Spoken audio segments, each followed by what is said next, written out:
السلام علیکم، super daily news میں آپ کو خوش آمدید کہتے ہیں۔ آج کی تازہ خبر یہ ہے کہ لاہور اہم حلقوں سے سابق وزیر اعظم نواز شریف کے خطاب کا نوٹس لیتے ہوئے اہم نکات پر مختلف کارنرز سے ان کے اغراض و مقاصد پر رپورٹ تیار کر لی۔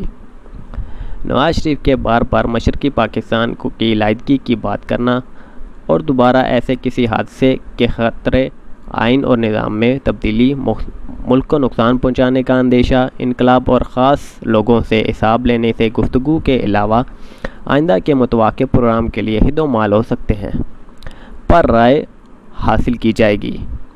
مزید خبروں کے لیے بنے رہیں، چینل کو سبسکرائب کرنا نہ بھولیں۔